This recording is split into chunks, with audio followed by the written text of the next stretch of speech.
bem com vocês? Eu voltei para compartilhar mais um estudo com vocês. Um estudo hoje um pouco diferente do que eu costumo trazer, porque normalmente eu procuro passagens, eu já falei isso para vocês, procuro passagens que eu não entendi muito bem, assim, não entendi quase nada, que tá cheia de simbolismos, e aí eu vou estudando até ver o que ela quer dizer do aspecto simbólico. Mas hoje eu escolhi uma outra passagem, que é a passagem da parábola do fariseu e do cobrador de impostos no templo. E é uma passagem super curtinha, ela tá só em Lucas, e ela é bem curtinha e ela é mais objetiva. Tem simbolismo? Tem. Mas eu acho que o mais importante da parábola é a força que ela traz para mim, e acho que vai trazer para vocês também, porque ela vai falar de algo muito real ainda na nossa condição espiritual hoje. Coisa muito ligada ao nosso ego ainda tão manifesto, né? Então nós vamos ver um pouquinho dessa parábola hoje juntos. Conto aí com a participação de vocês, que vocês sabem que eu gosto quando vocês falam, quando vocês participam, torna a coisa mais dinâmica, né? Então, como de costume, a parábola está aqui, vou pedir para a gente ler, cada um vai lendo um versículo, vamos lá? Lucas capítulo 18, versículos 9 a 14. Disse também essa parábola para aqueles que confiam em si mesmos, crendo que são justos e desprezam os outros. 2 homens subiram ao templo a orar, um fariseu e o outro cobrador de impostos.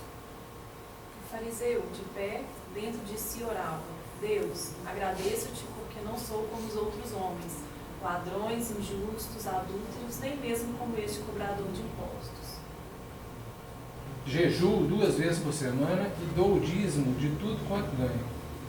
O cobrador de impostos, todavia, de pé ao longe, não queria nem sequer erguer os olhos para o céu, mas batia no peito dizendo: Deus, sê propício a mim, um errado. Digo-vos que esse desceu justificado para a sua casa, mas não aquele, porque todo o que se exalta será humilhado, e o que se humilha será exaltado. Vamos mais uma vez, que é pequenininho. Disse também essa parábola para aqueles que confiam em si mesmos, crendo que são justos e desprezam os outros. 2 homens subiram ao templo a orar, um fariseu e o outro cobrador de impostos. O fariseu de pé dentro de si orava: Deus, agradeço-te porque não sou como os outros homens, ladrões, injustos, adúlteros, nem mesmo como esse cobrador de impostos. Jejuo 2 vezes por semana e dou o dízimo de tudo quanto ganho. O cobrador de impostos, todavia, de pé ao longe, não queria nem sequer erguer os olhos para o céu, mas batia no peito, dizendo: Deus, sê propício a mim, um errado. Digo-vos que este desceu justificado para a sua casa, mas não aquele, porque todo que se exalta será humilhado, e o que se humilha será exaltado. Vamos só ver o filminho, só pra gente ficar com a imagem na cabeça. E aí nós... Então, já deu pra entender algumas coisas, não já? Que essa é mais... Não, Júlio? Nada. Porque essa é um pouquinho mais fácil do que aquelas tão simbólicas que a gente vê e não entende nada, né? Já dá pra entender alguma coisa. E aí, gente, nós vamos começar trazendo um pouquinho do simbolismo. Porque não é por acaso que são 2 homens que subiram ao templo para orar. O 2, ele já tem um significado. O 2, o que é o 2? É o 2, a dele foi o 2, é o 2. Dualidade. Hã? É a dualidade. Nossa, já é irmão, né, gente? É a dualidade. O 2 representa... O 2 representa a dualidade. O 2 representa também a diversidade. Então já começa não sendo por acaso que 2 homens sobem. Então nós temos aí o primeiro aspecto simbólico da parábola, que é 2. O que é 2? A dualidade. Então o que sobe é algo inteiro, com toda a sua dualidade. É a sombra com a luz, né? É a dualidade representada aí pelo fariseu, que vai ter um simbolismo para nós, e do cobrador de impostos, que também representa uma outra parcela de nós mesmos. Então é essa dualidade, luz e sombra, essa dualidade do que trazemos de bom e o que trazemos de não tão bom ainda para aperfeiçoar, que está representado nesses 2 homens. E aí eles subiram ao templo. Subir ao templo, no Evangelho, subir ao monte, subir ao templo, normalmente representa a ideia de se elevar para orar. Então o subir é esse sentido, de buscar uma conexão. Então esses 2 homens, ou seja, essa dualidade, e também representa essa diversidade. Então quem sobe não são só esses 2 homens, mas toda a diversidade. Podemos estender a nossa interpretação assim. Nós vamos entender que essa dualidade, ou seja, com tudo que eu trago, minha luz e minha sombra, subo ao templo para orar. E o templo?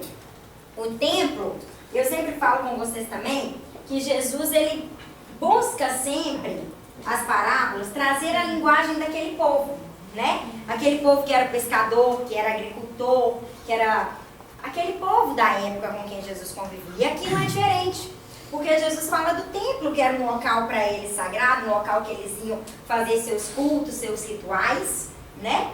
E as figuras trazidas na parábola também são muito conhecidas daquela época, que é o fariseu e o cobrador de impostos. Então, no templo aqui, nós temos 2 questões. Uma mais literal, que seria o templo como esse lugar sagrado, né? Esse lugar de louvor, de agradecimento e de súplicas. Mas também podemos pensar num aspecto um pouco mais profundo e simbólico, e entender o templo também como o centro e a essência de cada um de nós. Né? A gente não constrói o nosso próprio templo dentro do nosso coração, não vamos calçando a nossa evolução com o templo que habita em nós, não vamos construindo esse templo. Então o templo aqui também representa esse meu eu, esse meu íntimo, meu templo interno, que é o lugar onde eu, comigo mesma, em conexão espiritual, reflito sobre as questões que eu preciso trabalhar e trago mais verdadeiramente o que sou. Não é assim? Normalmente, quando eu estou na vida comum, a gente não brinca que coloca-se máscaras, né? Para não ser o que verdadeiramente é no ambiente familiar, no ambiente do trabalho, no grupo Ismael, nos outros lugares que vamos. Quando eu entro em contato com esse meu templo, eu entro em contato de uma forma mais verdadeira, uma forma mais aberta, sem tantas máscaras. Consegue entender assim? Então vamos caminhar. E aí, gente, nós temos 2 homens aqui que representam também essa dualidade, essa diversidade toda, e são 2 homens de características específicas. Primeiro nós vamos ver quem são e depois nós vamos falar das características dele. Nós temos o cobrador de impostos, que vocês viram lá no filme, que era considerado pecador pela sociedade, não é isso? Porque ele era o responsável por recolher os impostos e tinha que fazer isso ainda que fosse de pessoas mais humildes ou sem condição.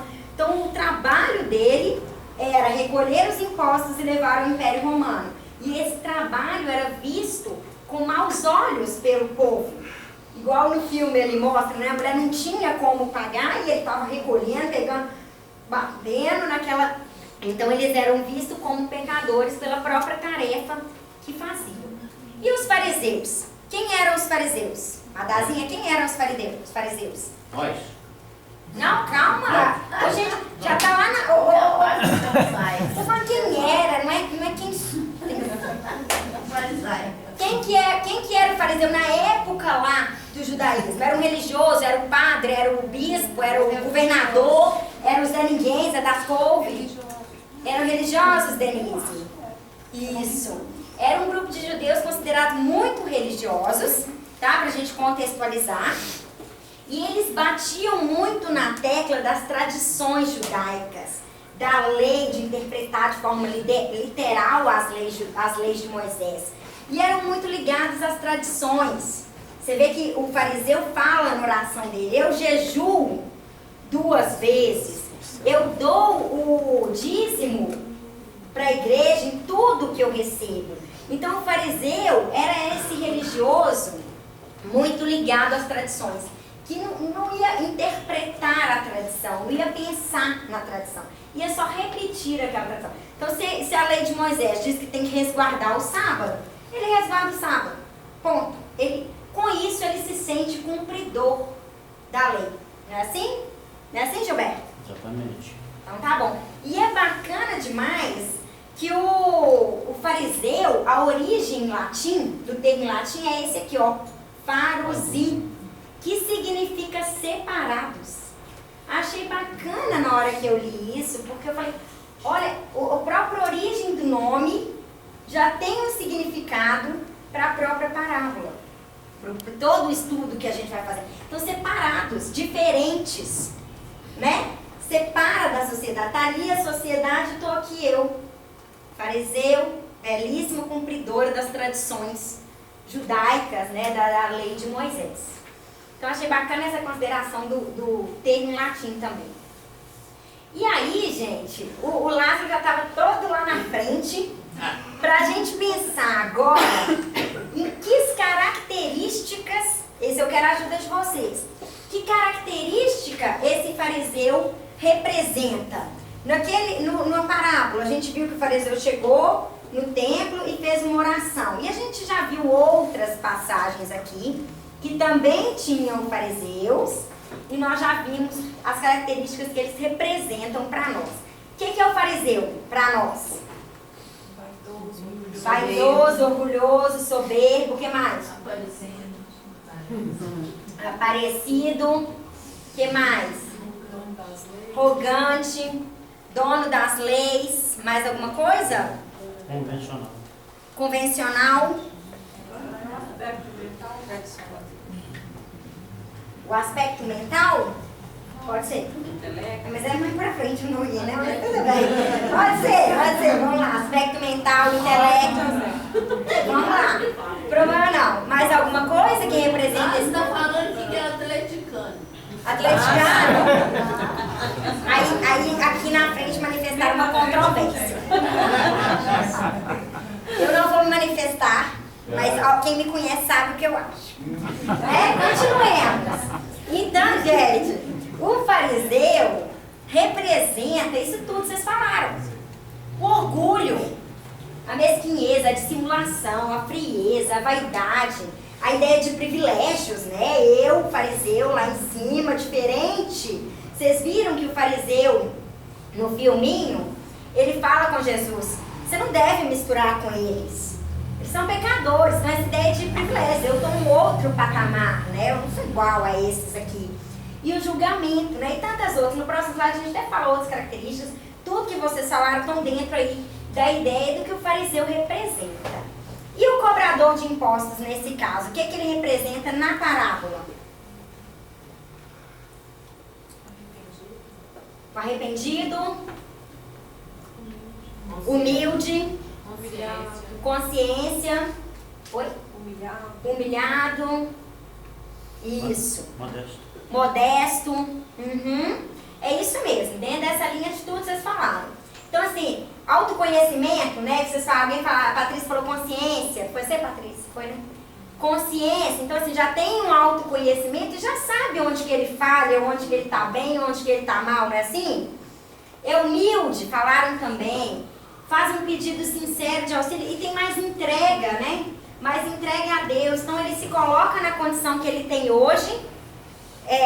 Hoje eu sou um cobrador de impostos que faço irregularidades, digamos assim, que cometo falhas, fica melhor, que cometo falhas, mas me entrego pedindo a misericórdia de Deus. Então seria essa ideia de humildade, de entrega, né, que o fariseu traz para nós, de consciência.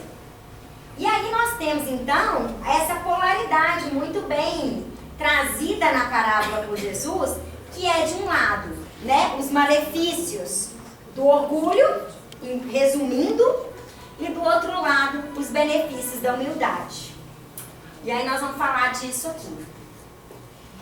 O nosso fariseu, então, que a gente já viu que representa o orgulho, a arrogância e tudo mais, ele começa a oração dele dizendo: Deus, agradeço-te porque não sou como os outros homens, ladrões, injustos, adúlteros, nem mesmo como esse cobrador de impostos. E aí, está trazendo aí a ideia que a gente falou também, de superioridade, não é isso? Eu sou muito melhor que todos esses pecadores e sou muito melhor que esse cobrador de impostos. O julgamento, não é assim? Porque eu tenho condição de julgar o outro. Eu julgo. Eu julgo. Vocês julgam ainda? Quem não, gente? Gente, Stefânia não. Nossa, muito bem. Um dia chego assim. Porque, infelizmente, né, com um pouco mais de autoconhecimento, eu percebo que eu ainda julgo muito. Né? Mas eu posso julgar? Não. Gente, eu não conheço nem a minha própria história completa. Como é que eu vou julgar a do outro? Como é que eu vou saber se eu estou mais evoluída que a Madá? Isso é fácil, né? A Madá, né? Vai lá para um Brau, né, Madazinha? Claro, trabalho o tempo todo. Trabalho o tempo todo, é a humildade dela, gente. Vocês viram a humildade? Eu vou para um Brau trabalhar o tempo todo, que eu só vou lá para trabalhar, né, Madá? Só para resgatar outros, né? Deus, obrigada, porque eu vou para só resgatar os outros. Dou só uma passadinha belíssima e volto, né? Exatamente. Como é que eu vou saber, gente, se eu ou a Ângela, quem tá mais evoluída? Não tem como. Tem como saber. Porque eu tenho a minha história, a minha experiência, as minhas vivências, e eu não conheço minha história toda. Ela tem as dela. Às vezes, o que ela está fazendo são passos, pode ser, vamos supor que seja menos do que eu dou conta de fazer. Eu faço muito mais que ela. Mas ela está dando passos muito maiores na evolução dela do que eu mesma. Porque pode ser que eu acho que eu estou fazendo um trabalho maravilhoso e na verdade eu estou só repetindo o que eu fiz na encarnação passada, que eu já dou conta mais fácil, e passo na minha evolução, eu não dei nenhum. Concordam comigo que isso pode acontecer? Então assim, a pessoa é maravilhosa, ela é, nossa, super elevada, mas se a gente for olhar atrás o plano de vida dela, ela não conta nada. Em relação ao outro, que eu acho, nossa, esse aí está completamente lá atrás, não é assim? E na verdade, ele está dando muito mais passos que eu na evolução e eu estou julgando ele sem saber da minha própria história. Pensem, né, a fraqueza que é, assim, o julgamento, né? Como é precipitado o julgamento, porque se eu não conheço, gente, eu não conheço nem a minha história. É muito, nós temos pouco demais pro tanto que a gente faz em relação ao outro, tanto que a gente se acha melhor que o outro. Diga, Gilberto. Tem um comentário do Leon Denis, não sei exatamente onde está, que ele diz assim, que a questão não é julgar, é condenar. É condenar. Ele diz que julgar é necessário, que você tem que analisar, discernir, comparar, avaliar, entendeu? Isso é uma função do raciocínio. Você tem que saber o que é bom e o que é ruim. ruim. Da lógica, exatamente. Né? Para você. Exatamente, tem que discernir. Discernir. Agora, você não deve condenar. Né? Por isso, o problema, eu acho que a palavra julgar para nós, ela já traz um cunho pejorativo, assim. Sim. Ela já veio sendo trazida com essa ideia de condenar. De rotular. De rotular, de condenar. Talvez por uma ignorância do Evangelho também, porque se Jesus fala não julgueis, né? Num outro momento ele vai falar assim, lá no Evangelho de João também, fala assim, Não julgueis segundo as aparências, mas segundo a reta consciência. Uma coisa, dentro do que o Gilberto está falando, uma coisa é eu olhar para a história do outro e tomar o aprendizado para minha, né? Vi o fulano cair no buraco, né? E falar assim, se um dia me acontecer isso, eu vou olhar com esse outro olhar para tentar fazer dessa forma assim. Outra coisa é eu dizer, olha lá, Patrícia, nossa senhora, coitada, ai, vai ser retardada, vai pagar nesse buraco. Aí eu tô julgando nesse sentido de condenar, nesse sentido de me sentir superior a Patrícia. Eu acho que eu não vou acontecer com isso. Então acho que é isso mesmo que o Gilberto falou, nessa linha de o julgamento ser uma condenação, que o julgamento já se tornou algo negativo. Então o julgamento que nós estamos falando aqui é nesse sentido negativo, nesse sentido de olhar para o outro, se sentir superior a ele e achando que vai dar conta de fazer diferente. Agnaldo, você fala? Não. Não? Eu achei que você tinha levantado a mão. Obrigado. E aí, a arrogância, né, dentro dessa linha de julgamento também, porque quando eu estou julgando, eu estou me achando superior. Então, eu já trago a arrogância e o orgulho em mim, né? O orgulho, uma vez, acho que foi a Lena que falou para nós há muito tempo, que o orgulho era diferente da vaidade, né? Assim, Lena? Que o orgulho é quando eu me acho melhor que todos. Então, eu sou superior a todo mundo. E a vaidade seria em relação ao outro, não é assim? Eu no lugar do outro. E o orgulho é ainda pior, porque sou eu em relação ao todo. Então, eu sou melhor em relação a qualquer um. Olha isso, né? Olha o peso disso. E aí representa também a falta de conhecimento próprio, vocês concordam? Porque se eu me acho perfeita, é porque eu não sei nada de mim, não é verdade? Se eu acho que eu não vou cometer falhas, é porque eu não percebo as falhas que eu cometo toda hora. Se eu me acho melhor, é porque eu não sei em que aspecto aquilo repercute em mim de maneira diferente. A gente fala muito aqui também no Ismael da questão do que te afeta, né?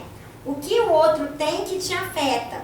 Então, assim, a questão do espelho, né? De ver no outro aquilo que tem em você. E de fato, somos diferentes, né? Cada um de nós, como eu disse, tem a sua história, as suas experiências, a sua trajetória, e caímos em buracos muitas vezes diferentes, realmente. Talvez o buraco que eu caio, o Júlio não cairia. Porque para ele lidar com aquela situação que eu estou vivendo, vai ser facílimo. Mas ele vai cair em um buraco que eu também não cairia. Então, nas situações da vida, somos afetados pelos desafios de maneira diferente, de acordo com o aprendizado que já temos, não é? Às vezes, alguém tem inveja, vamos pegar inveja. Fulano fala assim, nossa, eu morro de inveja de uma atriz da Globo. Eu não tenho inveja de uma atriz da Globo. Ela tem, mas eu tenho inveja de outra coisa, que ela não tem. Então, em nós, habita a inveja, de maneira diferente. Então, quando eu falo assim, eu não sou invejosa, é muita prepotência da minha parte, né? Quando a gente lê lá aquele livro, O Lado Sombrio dos Buscadores da Luz, vocês já leram? Alguns já, né? Aqui no Ismael. Ele tem um exercício, ele vai fazendo um trabalho, ele tem um exercício. Aí chega um exercício lá que ela manda você listar seus defeitos. Aí você lista, né, assim, alguns pouquinhos ali, né? Alguns e tal, né? Eu vou botar 10, né? Aí você coloca ali uns 10 defeitos, beleza. Aí ela tem uma lista de defeitos. Quando você vai lá atrás e começa a ler a lista de defeitos, você fala, meu Deus do céu. Porque tem tanto defeito que eu passei a me identificar quando eu li, que eu não tinha colocado, que eu falei, não é mesmo, nisso eu sou nesse aspecto aqui. Não nesse egoísmo. Eu tenho. Em qual situação, né? Esse é o trabalho de autoconhecimento.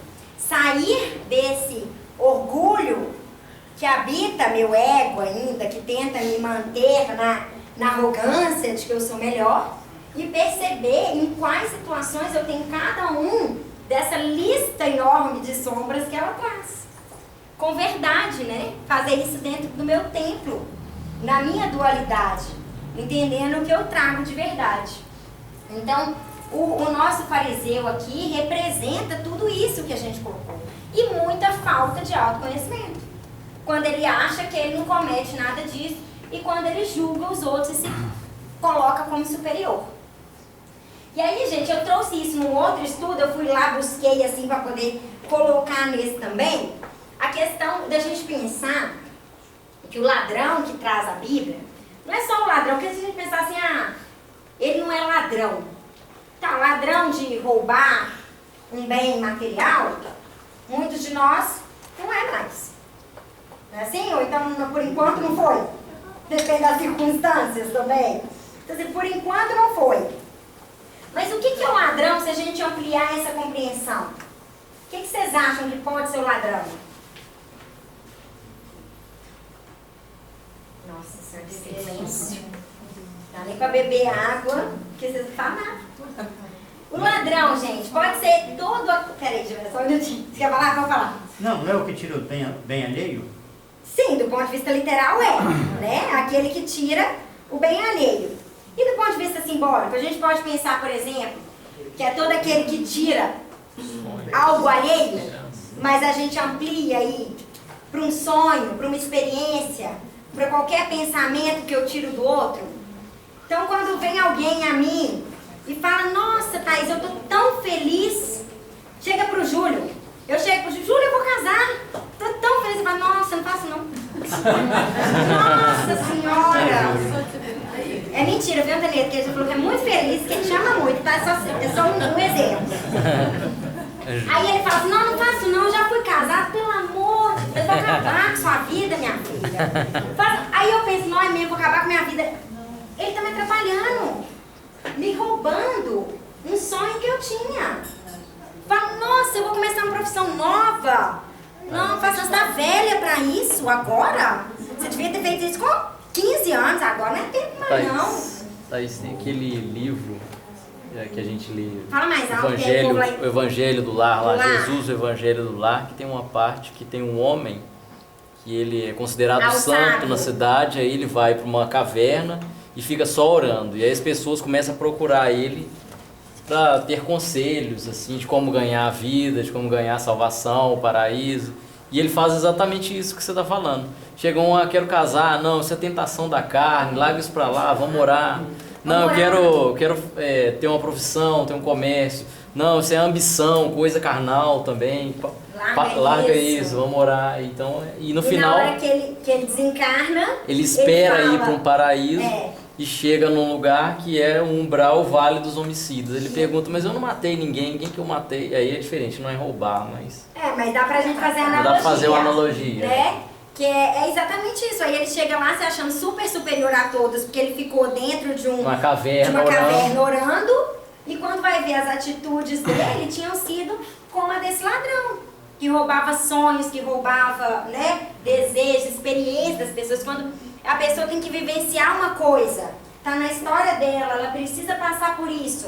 E eu não deixo, uma coisa muito de mãe com filho, né, que é proteger tanto, que entra no buraco, o filho pro filho não entrar no buraco, ele tá roubando dele aquela experiência, aquela oportunidade de aprendizado, não é assim? Então, o ladrão é muito maior, né? Se a gente pensar só no aspecto literal, não roubei, não adulterei, não fiz nada, então eu tô ótimo. Não, tem um simbólico por trás. Eduardo. E um bem super valioso também é o tempo. E quase todos nós roubamos o tempo de alguém ou de outra pessoa desnecessariamente durante o dia, muito comumente. Verdade, é isso mesmo. Consegue entender então assim? E aí o próximo, gente, o injusto. Aí eu pensei, nossa, gente, é muita falta de autoconhecimento você falar que você não é injusto. Porque injustiça é tão amplo, não é? Ser injusto com alguém pode ser assim, entrei no prédio, cumprimentei uma pessoa e deixei de falar com o que é mais humilde. Eu posso ter sido injusto com ele ao destinar palavras ao injusto, é tanta coisa, né? E o que é justiça também, né? A de Deus ou a do homem que ele estava querendo seguir? Todos aqui, aí eu pensei que injusto, então é todos aqueles em distorção com a lei, concordam comigo?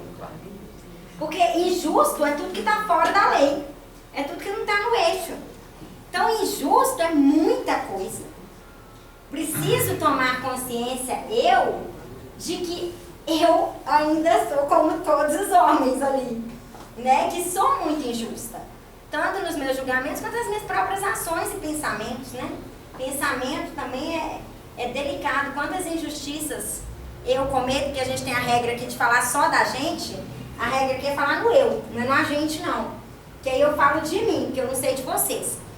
Então, quantas vezes eu sou muito injusta no meu julgamento com alguém e depois percebo, né, que era um erro a forma com que eu julguei. Quem levantou a mão, hein? Alguém?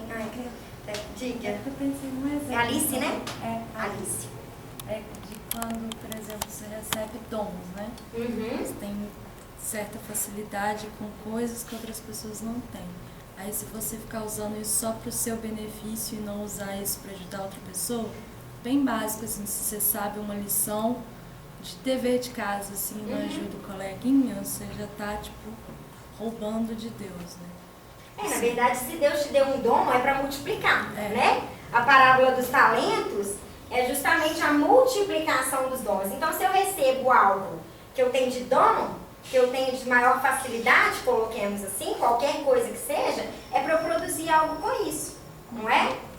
É nesse sentido também. Eu vou estar alinhando-me com a lei quando eu utilizo meu dom de forma produtiva, de forma efetiva. E também é importante olhar para o dom, que quando eu tenho um dom, eu já posso me colocar numa posição superior em relação a quem eu acho que não tem dom. Né? E aí entra na delicadeza disso. Por isso que eu falei... facilidade, não? É uma facilidade, por isso que eu falei, é uma facilidade. Que já trazemos das nossas vidas, das nossas experiências. E é isso que eu falei para vocês, embora seja um texto, uma parábola, que seja mais fácil de compreender, todo mundo viu que se tratava de um orgulhoso e de um humilde. Mas é tão profunda, assim, para a nossa vida, para olhar para quando eu sou esse fariseu aí e quando eu consigo ser o publicano. Diga.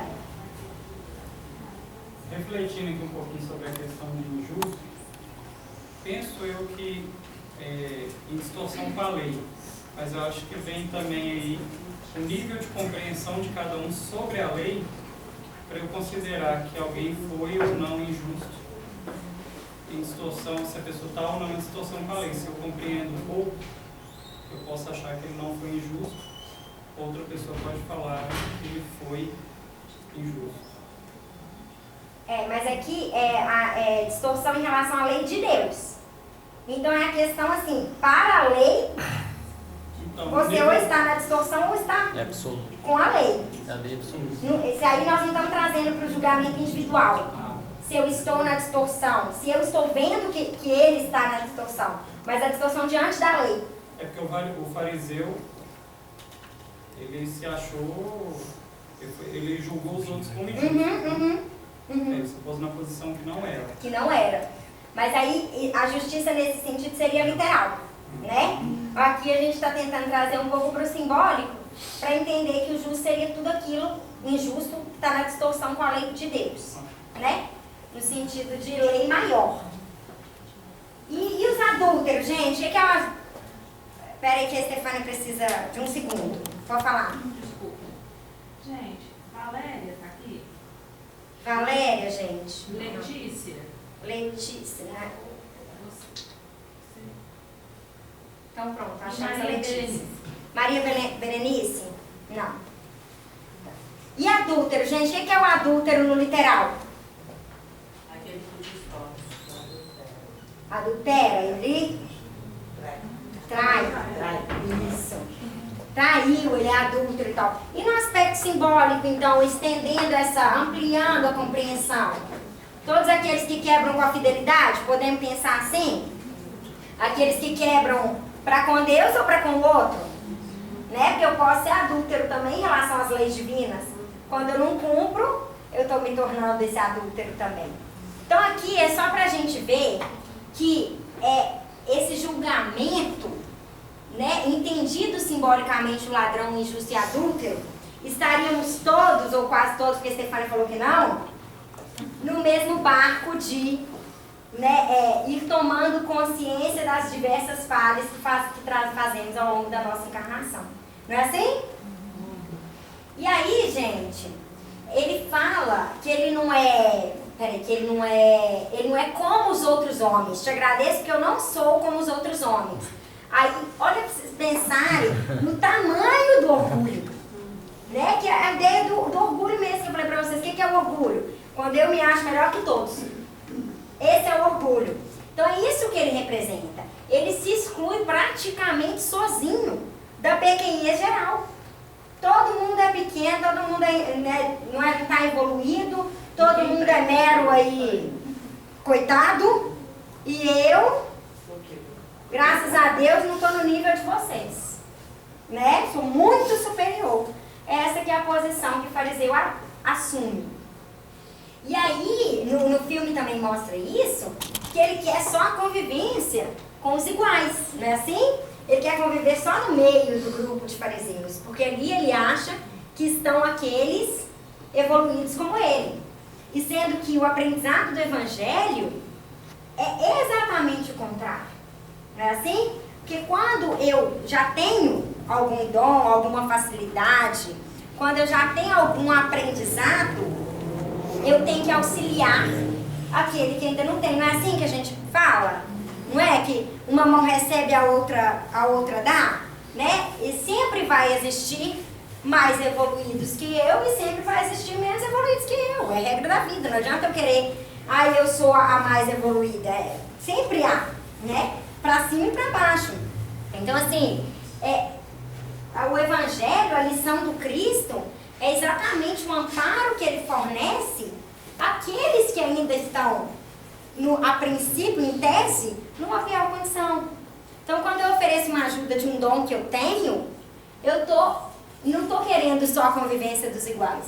Eu estou levando isso aos outros também, né, em auxílio, em fraternidade. Aí ele ainda julga o cobrador, porque ele já julga todo mundo de maneira geral. E aí ele fala, nem mesmo como este cobrador de impostos. Então, vê o outro e julga, como eu disse, sem conhecer a história, sem conhecer, né, a trajetória da pessoa, sendo que no próprio filme, e a gente sabe que Mateus era um cobrador de impostos, foi um escolhido para seguir o Cristo. Então, assim, tinha uma abertura muito maior à lei de Deus, ao amor, à fraternidade, do que aquele próprio fariseu que estava lá investido no orgulho, né, petrificado ali em toda a arrogância que ele trazia. E aí, gente, a ideia do julgamento, da prepotência, nós falamos, e aí eu fiquei pensando, né, o que eu já questionei a vocês. Eu conheço minha própria evolução espiritual. Se eu tivesse que fazer o seguinte, se eu tivesse que refletir, cada um de nós, reflitam aí também, se a gente tivesse que pensar numa idade espiritual que eu tenho, eu conseguiria achar, se a gente pegasse de bebê, 0, a uma maturidade, vamos por 60 anos, uma maturidade assim, espiritual, em qual idade eu tenho? Eu consigo me avaliar? Infância espiritual. Eu consigo me dar o quê? 10 anos, 5 anos, 4 anos, 3 anos, né? 15, 20, 30, 40? Não, tô ótima, eu já tenho 60, né?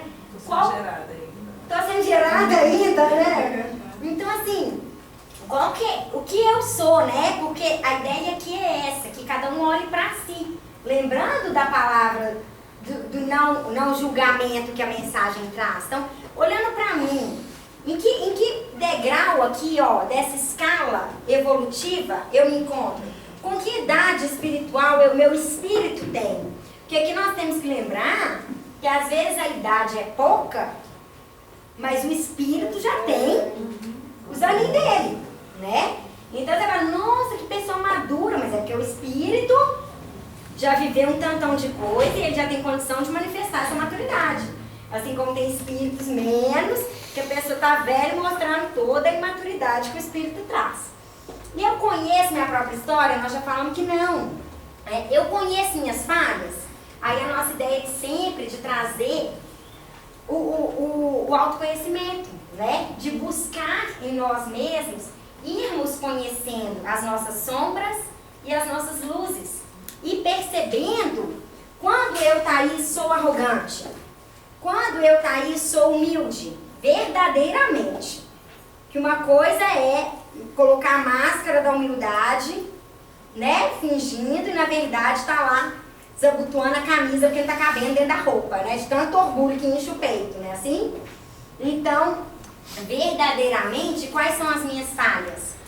E aí eu lembrei de uma outra história do sábio, que não era essa, era outra, que eu não sei se eu ouvi, foi na pílula do Evangelho, eu não lembro aonde, mas que eu achei muito bonita, que me lembrou muito disso aqui, ó.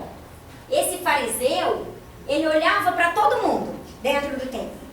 Ele olhou para o cobrador de impostos e viu que ele estava lá, ele olhou para o ladrão, ele olhou para o injusto, ele olhou para todo mundo. E aí eu me lembrei dessa história do sábio, que é a seguinte: tinha um sábio e um homem procurou esse sábio dizendo que no lugar que ele frequentava, vamos colocar aqui o Ismael como exemplo. Ah, lá no Ismael não é tudo tão bonito assim quanto parece. As pessoas por trás falam mal umas das outras. As pessoas são egoístas. As pessoas lá brigam pelas coisas. E colocou uma série de intrigas, fofocas e oposições àquele trabalho. Falou, eu quero sair. Essa atividade espiritual para mim não dá, eu quero sair. Aí o sábio virou para ele e falou assim, não, ok, você pode sair. Não tem problema nenhum. Só que antes de você sair, você vai na próxima reunião, você vai encher um copo d'água desse aqui até a boca, tá? Enche o copo até a boca e você vai dar 3 voltas na sala, sem deixar derramar. Aí falou, pra que isso e tal? Não faz, depois você volta. Aí ele fez assim, encheu o copo até a boca e deu as 3 voltas. Aí ele falou, voltou no sábio e o sábio falou com ele, e como que foi lá a reunião? Nossa senhora, eu fiquei no medo dessa água cair. Não, mas eu tomei um cuidado, eu prestei atenção nessa água, eu dei as 3 horas, não caiu nada. Mas como que foi lá a reunião, a fofoca? Ah, não vi, eu fiquei tão preocupada com essa água, que eu não vi se teve fofoca, não vi como é que foi. Aí ele falou, então é isso. No trabalho, cuida da sua água, para a sua água não derramar. E para de preocupar com o outro que não está cuidando da água dele. Então, se cada um vier para um trabalho como esse, com o cuidado de carregar a sua água, com atenção, de fazer a tarefa, sem ficar preocupado com o que o outro está fazendo, o outro está falando, o outro não sei o quê, vai fluir muito melhor. Porque é claro, gente, que nós somos humanos. Um ambiente em que juntamos 2 ou mais já é problema. Não é verdade? Junta uma família, já dá bagunça. Junta um grupo fraterno, dá bagunça, dá fofoca, dá confusão. Junta no trabalho, barraco. Então, nós ainda manifestamos muito as nossas falhas e deixamos de olhar para o nosso copo, de cuidar do que a gente está fazendo, do que eu estou fazendo, para poder prestar atenção no que o outro está fazendo e ficar criando discórdia em cima disso. Então, achei interessante compartilhar com vocês essa história. Vocês gostaram? Porque eu falei assim, gente, tem a ver, porque o fariseu, ele teve tempo para reparar todo mundo. Ele orou reparando todo mundo que estava lá. Ai, ó Deus, ali o ladrão, ali a adúltera, ah lá o outro, ó, injusto, ó lá o cobrador de impostos. Então, ele estava mais preocupado em reparar do que efetivamente se preocupar com ele mesmo, com o copo dele. Não é assim? E aí, gente, fala também, né, da comparação entre as pessoas, que é um verdadeiro perigo. Né? Quando eu me proponho a fazer um trabalho de autoconhecimento, eu posso até olhar para o outro como um exemplo bom para mim. Mas eu tenho que me comparar comigo mesmo. Como é que eu vou comparar com o outro? Às vezes ele está fazendo aquilo na carinha boa, mas achando péssimo. Levando aquilo com um peso. E eu estou achando que ele está maravilhoso e que eu que não estou dando conta. Então, assim, comparar só consigo mesmo. O nosso cobrador de impostos chegou lá humildemente, abaixou a cabeça e falou só dele. Eu sou pecador. Seja misericordioso comigo, tenha piedade de mim que sou pecador. Ele não está preocupado se o fariseu é hipócrita. Ele não estava preocupado se ele era arrogante, ele estava preocupado com ele, com a caminhada dele próprio. Então é um aprendizado para nós nesse sentido também. E aí, o fariseu, né, o publicano, o cobrador de impostos, que não queria nem olhar para o céu, mas batia no peito dizendo, seja propício a mim, um errado. Que é essa postura de humildade, de quem sabe as suas imperfeições, de quem conhece as suas limitações, tem consciência dos erros e daquilo que precisa caminhar. Pode até não dar conta ainda de dar o passo que precisa, mas vai tomando consciência, ciência e conhecimento disso. A Lena fala pra gente que o guia do Password fala que se tomarmos consciência das nossas falhas, dos nossos erros, já é um passo super bacana na nossa trajetória espiritual, né? Eu não preciso ter a pressa de achar que eu vou, não, agora que eu tomei um pouco mais de consciência espiritual, tô aqui no Ismael, então eu vou evoluir tudo nessa encarnação mesmo. Não vou, né? Não vou. Então é tomando consciência daquilo que eu preciso caminhar, ainda que eu não consiga dar todos os passos que eu preciso. E ele solicita misericórdia, né? Ele solicita essa piedade do alto. E aí ele recebe, porque é muito mais verdadeira. E aí eu lembrei aqui do nosso Chico Xavier, né?